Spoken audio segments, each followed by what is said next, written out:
Good morning everyone, my name is Michelle. I hope you're doing well. Welcome to another video. It is a glorious spring morning here in Northern England. It's Saturday and this is as good a day as any to have a long chat, a detailed chat about Ben Hill genealogy. I'll put genealogy in the title, but it may well put some people off.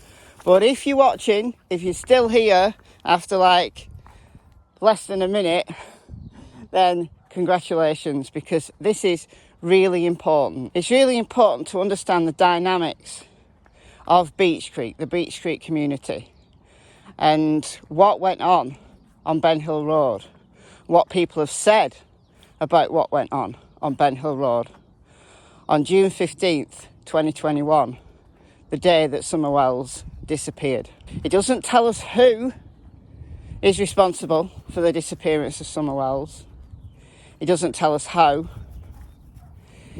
It only gives us perhaps sprinklings of why. So why am I talking about it? Why is it important? Because it demonstrates the closeness of those families. And as I've said in previous videos, it explains how close people still are from a genealogical standpoint.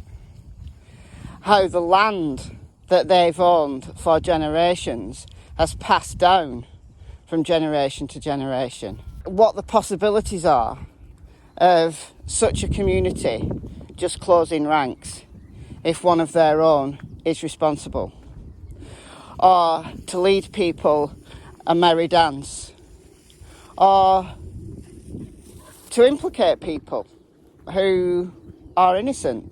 All of those possibilities are there. But what it demonstrates to me is just how difficult it's been for law enforcement to get anything at all that approaches the truth about what was witnessed, about who was there, and about exactly what went on June 15th, how difficult it's been for law enforcement. I started looking at this months ago. It was in the early days. It was when Penny, who's now called Fizzle, and Scott H worked together on True Crime Commentary. And it was Scott who just said something that really piqued my interest about how close these networks are. And about, look at the land, look at the names of the hollers, the names of the roads. And I did. And it took me down an absolute rabbit hole. I've collected literally hundreds of connections. I set up an ancestry tree. It's a subscription service, but much of the reports that Ancestry allows me to see are in the public domain anyway, like US public records. This is public domain information. But I've used Ancestry.com for a very long time to trace my own family roots. So I chose to use Ancestry. Now, my tree that I've got hundreds and hundreds of connections. I can trace some lines that are kind of now live in Beech Creek back to their original country of origin, where their ancestors came from. I can go back to the 1700s, and if I can get them back to England, I can get them back, in some instances, back to the 1600s. But that's going too far. We don't have to go that far to understand what's going on in the Beech Creek community and how close these families are. We only have to go back a few generations to see that. So let's throw out a few names here. So let's start with Ben Hill. The last thing I'll say before I get into the genealogies is I'm pleased that more creators are talking about this now, are looking at the properties, are looking at the properties in relation to, well, who owns them now? And could that have any relevance to Summer's disappearance? I watched Justice for All's Justin's live stream a few nights ago now. I was in the chat for a while and they were talking about the ancestors of the Bernards and his family. And I'm pleased to see that creators that I've not seen talk about this before are doing so now. Let's start with Mr. Ben Hill himself. His father's family originate from Virginia. Many of these families do. Ben Hill's father actually was murdered in Scott County, which is just over the border from Tennessee in Virginia. And it was Ben Hill who came to Tennessee and gave his name to Ben Hill Road. His ancestors still live there, own the majority of the property there. As Geordie Sue has told us, you know, parcels of land have been sold off, so it's not exclusively owned by the families now, because some parcels of land have been sold off by, in Geordie Sue's words, greedy heirs. Turns out this piece we thought had been folded back in like it was supposed to be was not. And, you know, greedy little ass heirs think that everybody's forgot what the fuck was supposed to happen. So that's where we're at, and whatever. Don't matter at this point. What I have discovered, within a few hours of this shit started, we put in bed and went home. And got into the property documents and surveys and all that stuff from 200 years ago, leading up to. So, and for those of you who are unaware, his family, in particular, owned most of Beach Creek. And I don't mean that in like they own a big piece, or, I mean, his family owned most of it. So, if the surveys have been done on any of that property, even though it's changed hands, by this point, chances are our family has your survey maps, because as it transferred between family, and here's the thing, even though all those tracts are split up and this and the other, and there's different names associated for most of them, all of them are still related. They're all kin down there, for the most part. The younger members of families who are perhaps not interested in staying there, perhaps interested in just taking the money and going living a life somewhere else. And it pees off the people who want to keep the Beach Creek community as it was. That's fair enough. That's fine. That's their opinion. So we've got Ben Hill's children. One of his daughters is the mother of Polly, who's Andy Bernard's mother. Andy Bernard is Geordie Sue's partner at the time Summer disappeared. They've now since split. Ben Hill's daughter Anna married someone called Thaskell Smith. So this is why you've got Smith family surnames in there as well. So their daughter is Polly, who is Andy's mother. So Ben Hill is Andy's great-grandfather. You'll see that Polly has inherited property. So 125 Ben Hill Road is Polly's inheritance since Anna died in 2014. Now let's turn to Fred Hill, who Ziggy spoke to in January. I'll play you some clips here, because Fred Hill, when he spoke to Ziggy in January, confused a lot of people, because he did tell some lies. He did tell some tall stories. Whether he found that amusing, I don't know. But there's some things there that I think, possibly we can verify. And perhaps what Fred said is a concern to Geordie Sue. And that's why she texted Ziggy to tell her not to speak to Fred, because, he might murder someone. If you just say the wrong name, he might murder someone. And she said, so what's the real deal with whatever was said to Fred? Or do I need to call him to figure it out? See, she's wondering, right here, she's asking me what I said to Fred.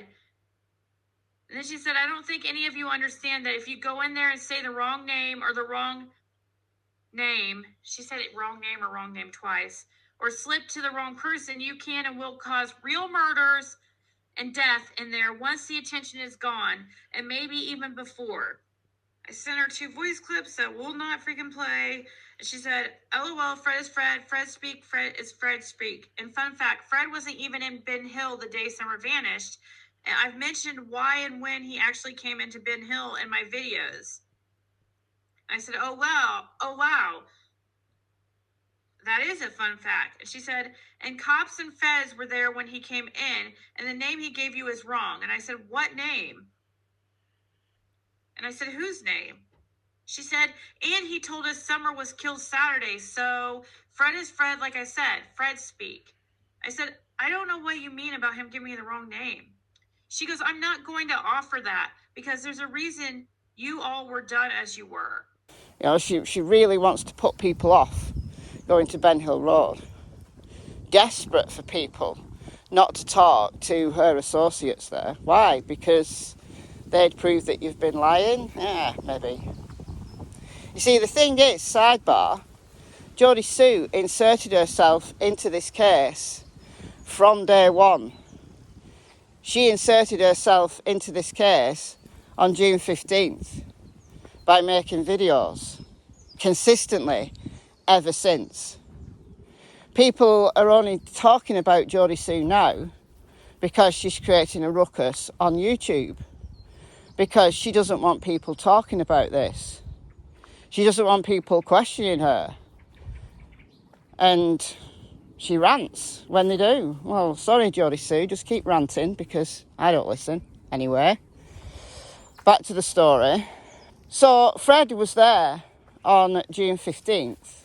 Don told Voices Behind the Wall and Chasing Truth on the 8th of August 2021 that as soon as he was let out, because, you know, everywhere was blocked, you know, and it's a few hours later that they let people out for food and so on. There's just so many cop cars and search and rescue vehicles there. The whole place was gridlocked. And Don, once he was let out, he went to his neighbours. Now, he doesn't give the name, he just kind of goes, phew. And a lot of people, I think, assumed he was talking about Frank Light. All these trucks and trailers with four-wheelers and stuff started pouring in, the police, and they actually blocked or bottlenecked Beach Creek and Ben Hill Road. You couldn't get out or in or nothing. And it was a nightmare. They just kept asking us all kind of questions. They looked at our phones for the timeline right then and there to see. It might have been the next day, I'm not sure, but they looked at our phones and he got the 911 calls and all that and wrote all that stuff down. And that's about it. I asked them if I could go look in my car or whatever, and I tried to leave, and I couldn't even get my car out of the driveway. It was just blocked in. But, I think the next day, I'm not sure. I can't. It seems so. I don't know. But I finally convinced him. But I got out and went talked to, or I shouldn't say his name, but I talked to him about people he might have known, seen coming in and out and stuff like that. But he'd been moving cars all day, so I don't know. It was hard to. It was bottlenecked, so couldn't do nothing. I'm not talking about Frank today. I know he's a relative because the lights, as we'll see shortly, are all over Beach Creek. They're one of the original families. I can trace some light lines back to England and find their arrival information. But that's perhaps, as I said, too far distant. Interesting sidebar, but doesn't matter for the story we're telling today. So what is important for the story we're telling today is the relatedness of the people now. Don went to see Fred. It's Fred that Don went to see. Don tells us this. Fred also tells us this. The way you acted that night, she was already dead. I mean, within 3 hours, He says, within 3 hours, Don was talking about Summer being dead and seeing her in the resurrection. Well, Don's got a point. I know he's been hauled over the coals for this, and I can understand why. But the cold, hard facts are that if a child goes missing, the chances of them coming back alive after 3 hours are really slim. So did Don know that fact and had just resigned himself to that? Because, as I talked about yesterday, he'd been threatened. He knew as soon as it was said that someone was missing, he knew that the worst thing had happened. We can speculate on that, as I did yesterday, but people want cold, hard facts. So here are the facts. These are facts that we can verify from public records, from federal censuses, from marriage records, from property deeds. We can investigate this until the cows come home. So Don went to see Fred on the 15th of June to see if he'd seen anything, if he had any information whatsoever. Because, as Don said, Fred had been on Ben Hill Road breaking cars all day. And he tells us the story of seeing Andy on Ben Hill Road, and 100% sure that he saw Andy between 3 and 3:30, just kind of sitting there. And Fred tells us a story about how he saw Andy. Geordie Sue, on the other hand, tells us that Fred wasn't there that day. Well, how do you know that? How do you know he wasn't there that day? Are you lying? Are you just saying that because it implicates Andy or proves that you're lying? I don't know, right? Could he be lying? Yeah. Could he be trying to get his cousin into trouble?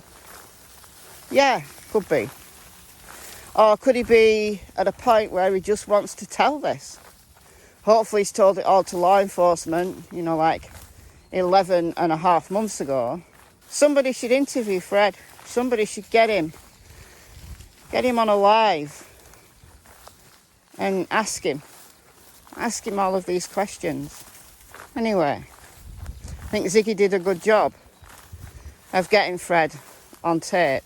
So, Fred is Andy's cousin once removed. So, Fred's dad is Ronald Frederick Hill, who died quite recently. And he is a son of Ben Hill. So Fred is Ben Hill's grandson. So if Fred is Ben Hill's grandson and Andy is Ben Hill's great-grandson, then I think it makes them cousins once removed. So where do the Bernards fit into all this? Well, the Bernards are another family who've been there for many generations. And they are closely connected with the Lights. If we go a little further back, just a few generations, you see Lights marrying Bernards with a sprinkling of Morrisons and Morlocks. But sometimes cousins marry, or cousins once removed marry.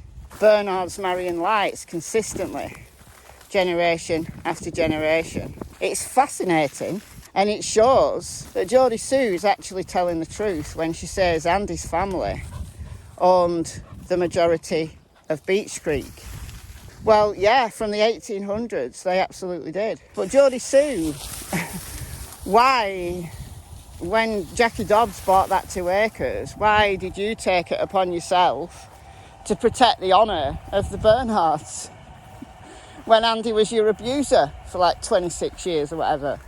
26, 27 years, all the time you were together. Trying to curry favour with Andy's family, yeah, maybe. So I've talked in previous videos how the Goad family are another family that owned a lot of land just outside of Beach Creek. They actually bought land around the Bays Mountain area. But William Goad married Don Wells' mother, and I think a lot of people know this now. I've talked about this a lot. Other creators have talked about this because it's easy to find the information. Don Wells' mother, Karen, married William Goad. It was her 3rd husband. She was married to Don Wells' father, had Don and his 2 sisters. Then she married, who was allegedly a very violent man, surnamed Kelly. And then her 3rd husband was William Goad. And that's how she ended up acquiring 110 Ben Hill Road.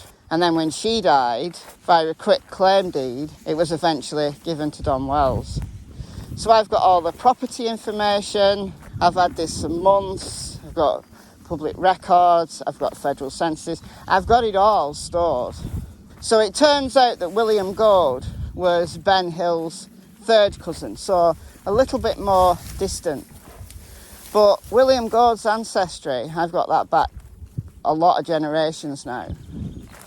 Again, has got lights, Barretts, Morlocks, all the names have frequented, have owned Beech Creek for so many generations. So, because this is such a tight-knit community, historically, there are people there, like Geordie Sue, who want that area to remain as it was.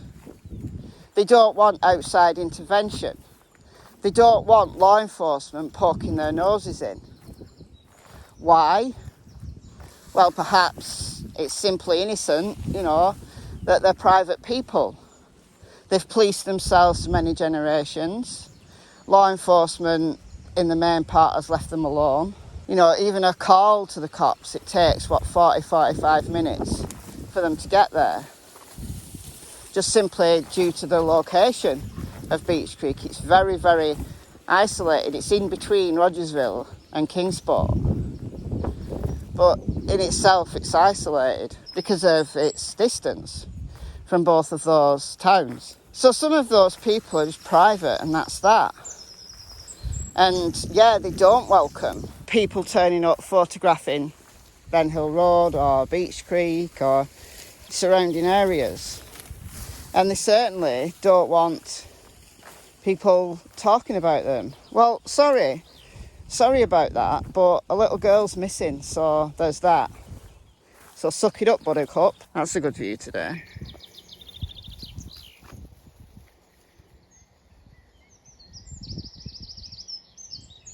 But as I said, some of what Geordie Sue calls greedy heirs have gone.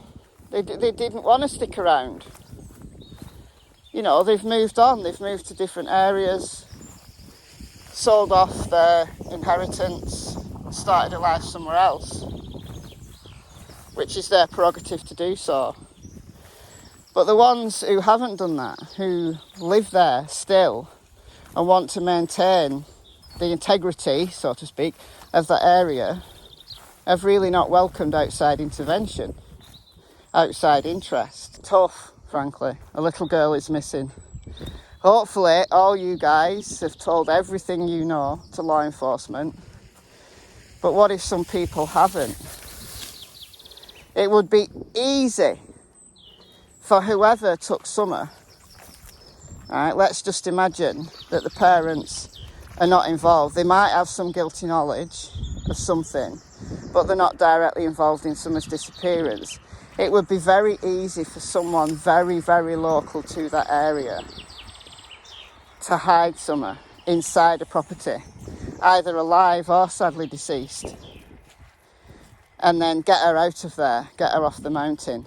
William Goad's sister, sorry it's windy guys, I'm at the top of the hill, so my fancy pants mic is at home,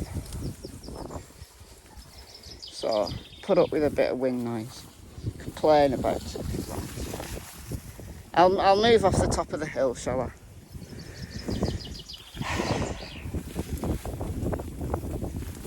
It really is windy. Let's have a musical interlude.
All right, let's resume. Still a bit windy, but still.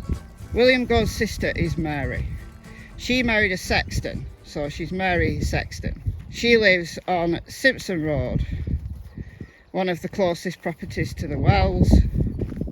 Allegedly, there's been land disputes in the past regarding the Goads and whatever, but I don't think that's relevant to Summer's disappearance, personally. So Mary Goad has a daughter who is the long-term boyfriend of Don Surfy Sr. So that's how his connection fits in. Now, I've traced back some of the Surfys. The Surfys themselves originated a few generations ago from Kentucky. I haven't looked at all of their relatives. They are related to the Lights. Obituaries are a great place to start, incidentally, for family connections in most recent generations. Anyway, so yeah, that's a job for me to do, is to look at the Surfys and just look at how closely related they are to all of this. But the Surfys don't live on Beach Creek. Don Surfy Sr. has a property on Reservoir Road that I talked about the other day, which is just a hop, skip and a jump from the Lone Star Road property. That is the main address, the mailing address of Andy's parents. All public records, not doxing. All public records. You can go and find these, type their names in to Google and you can just get all this information. You know, some of this, you don't need an Ancestry subscription. You can just get it. Google it. As some people are doing. So I think it's great that creators are discovering this for the first time, almost a year since Summer disappeared. You've got to remember that I've known this stuff for 9-10 months, I don't know. So it's great to discover it for the first time and finally realise how important this stuff is. So just bear in mind, I've got all this information. It's not new news, guys, but it's great that more people are talking about this now. So what does this mean for the disappearance of Summer? Well, it means that some people want to remain private. They perhaps have been somewhat problematic for law enforcement. That certain people, perhaps with the most criminal ties, have not wanted to talk. Some of them completely innocently don't want to talk because they're private people. But others have perhaps not wanted to talk because they're using the networks that have been created generation after generation and using the land that they've got access to because of their family ties for nefarious means. So they might be, let's just throw some things out there, growing weed. And yes, people do grow weed. It made me laugh when someone said, people don't grow weed. They do. They do. In this very village, this village here, right, there's an old cotton mill. Can't see it from here. It's just over the other side of the village. I'll take you there. She'll take you there. I'll take, not today. Not today. I'll take you there. I'll take you there. Let's take you there tomorrow. If it's not raining, I'll take you there tomorrow. And the cotton mill closed years ago.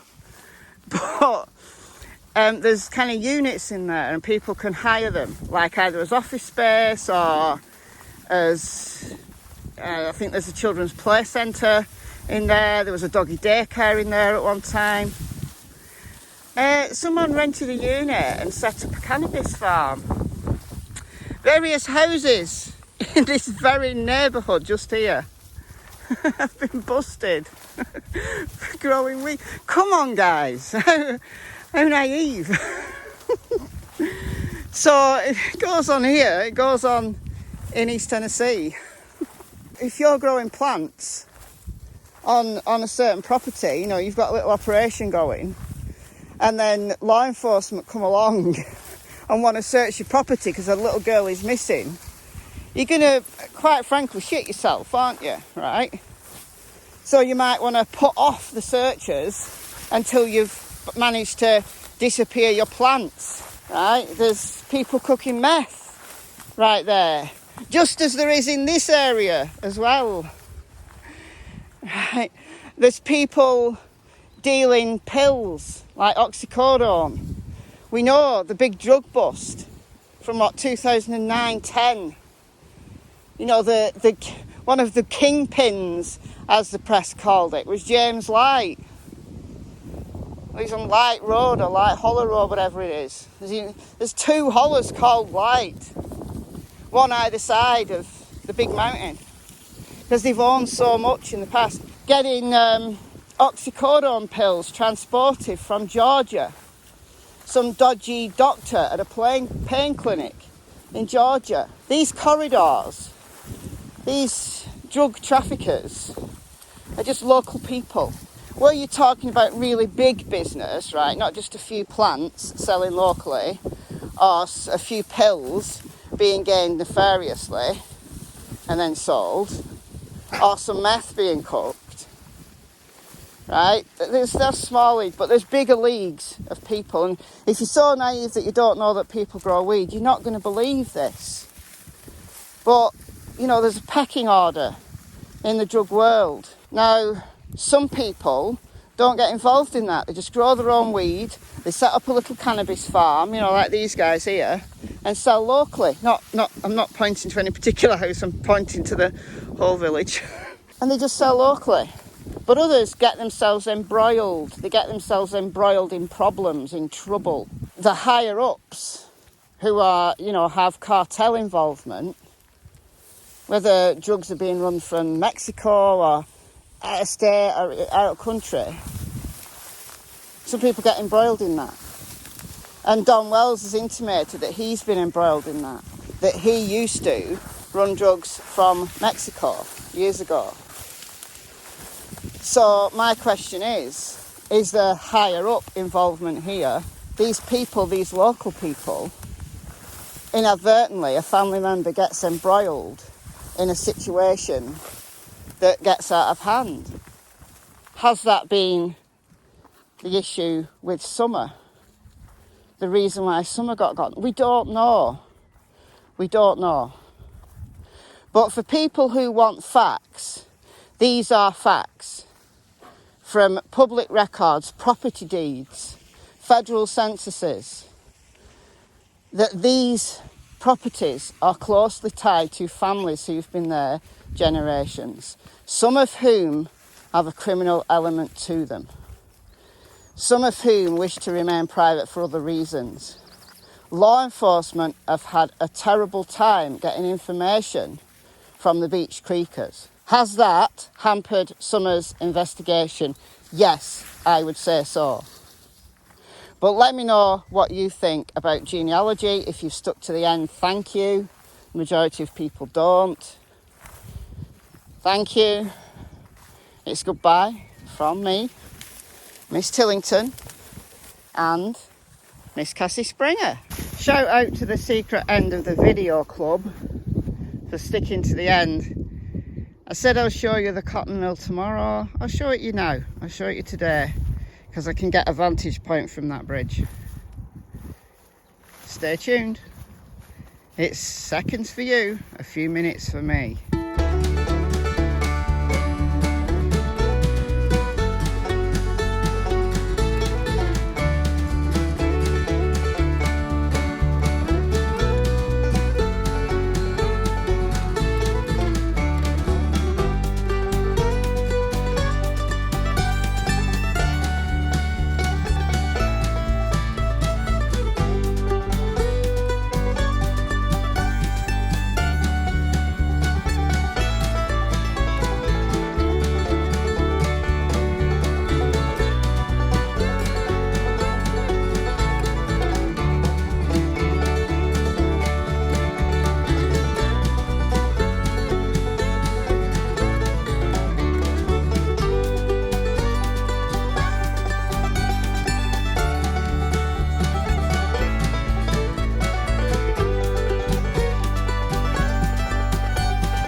bridge.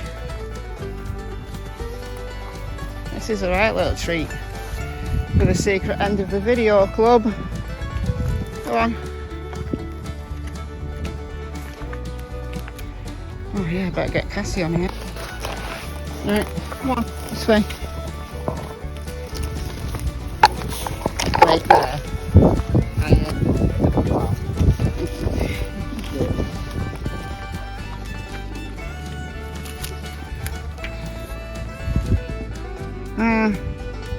I go to the next bridge. Stand by. Graveyard. Some of my olds are sleeping in there. Visit them another day. So here's the railway. Do not trespass. Top of this bridge, you'll be able to see the mill very closely. There. There, that's the cotton mill. People don't grow weed. Okay.